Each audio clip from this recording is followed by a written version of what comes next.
शेतकऱ्यांना मी एकच सांगतोय, मार्केटमध्ये अनेक औषधं आलेले, पण ज्या औषधाचा रिझल्ट असला ती मार्केटिंग झालीच पाहिजे त्या औषधाची. कारण गरज आहे शेतकऱ्यांना असं गरज आहे का महागाईचा काळ चालू आहे खूप. बरोबर.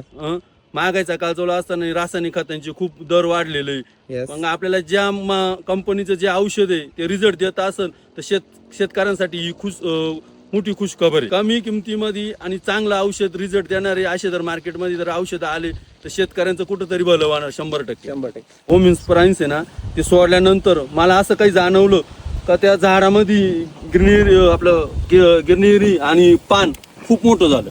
6 मेचा लागवड आहे कम्प्लीट. जे आपण पहिले खतं सोडले होते त्या खतांचं पूर्ण आपटेक त्या औषधाने केलं होम इन्स्प्राइन्सने. झाडाची साईज आहे, ज्या कंदाचा जो आकार आहे तो पण वाढलाय आणि ज्या झाडाची जे पानाची जी संख्या आहे ती सुद्धा खूप मोठी. सर तुमचं नाव आणि गाव सांगा. नमस्कार. बापू प्रभाकर पाटील, राहणार गिरणारे, तालुका जिल्हा नाशिक. आता हा कोबीचा प्लॉट आहे, हो. एकदम छान दिसतोय मला. हो. एक सारखी साईज वगैरे दिसते आणि प्लॉटला कलर पण एकदम अफलातून आहे. हो. म्हणजे इथं एवढे प्लॉट आहे, आपल्याला कसा कलर कुठे दिसला नाही मला. आता मग तुम्ही याला कशी ट्रीटमेंट केलेली? याचे कीटकनाशकाबरोबर बुरशीनाशकाचे चालू होते आणि लिक्विड खतांची पण कंटिन्यू 10 दिवसाच्या रेंजनी खतं चालू होते. पण थोडं चेंजिंग म्हणलं तर तुमचं जे होम इन्स्प्राइन्स आहे ना, होम इन्स्प्राइन्स आहे ना, ते सोडल्यानंतर मला असं काही जाणवलं का त्या झाडामध्ये गिरनिरी आणि पान खूप मोठं झालं. ग्रीनरी आणि पान खूप मोठं झालं. हो. हा.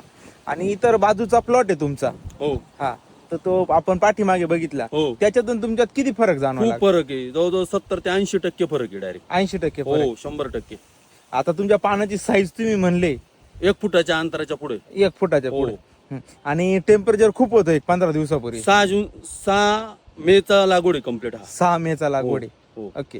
आणि माग ऊन पण खूप होतं, त्यात प्लॉट पण बनत नव्हते. 30च्या 34च्या टेम्परेचरच्या पुढे टेम्परेचर होतं पूर्ण. नाही, 40च्या आसपास. 40, 35, 40च्या आसपास होतं. हा, 35-40च्या आसपास 35-40, होता. हा. तरी तुम्ही प्लॉट बनवला. हो, आणि तुम्हाला औषधाचे रिझल्ट पण एकदम जबरदस्त आले. 100%. मग त्या औषध नेमकं केलं काय तुमचं असं?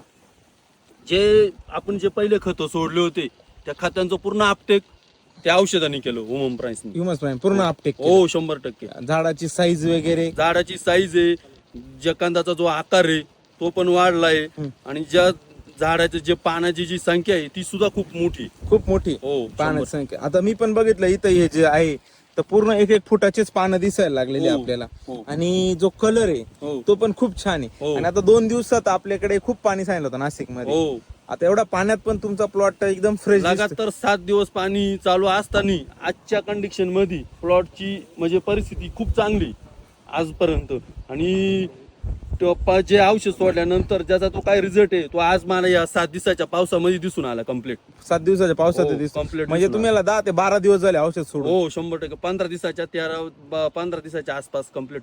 म्हणजे 15 दिवस झाले तरी अजून रिझल्ट तुम्हाला जाणवतोय. हो, एकदम प्लॉट एकदम जबरदस्त सेट काहीच झाले. अडचण नाही.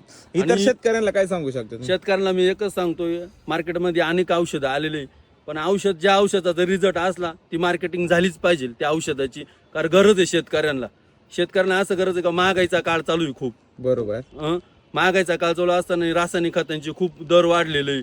Yes. मग आपल्याला ज्या कंपनीचं जे औषध आहे ते रिझल्ट देत असेल तर शेतकऱ्यांसाठी ही मोठी खुश खबर आहे. खुशखबर आहे आणि चांगली बाब आहे बा. कमी किमतीमध्ये आणि चांगलं औषध रिझल्ट देणारे असे जर मार्केटमध्ये जर औषधं आले तर शेतकऱ्यांचं कुठंतरी भलं होणार 100%. 100%. जे तुम्हाला लिक्विड खत 5-5, 10-10 किलो सोडायची गरज आहे तर त्याची कुठंतरी थोडीशी ब्रेक लागण्याची शक्यता आहे. ब्रेक लागण्याचे म्हणजे ते 2 किलो आणि 1 ते 2 लिटर 1 ते 2 किलो जे 10-10 किलो आपण लिक्विड करतो 250, 300, 400 रुपये किलोचे जे सोडतो ना ते कुठंतरी थांबून काहीतरी नवीन औषधं नवीन मार्केटमध्ये एखादं प्रोडक्ट आलं आणि त्याचा काहीतरी रिझल्ट खूप चांगला आहे तर शेतकऱ्यांनी आवर्जून ते सोडलंच पाहिजे.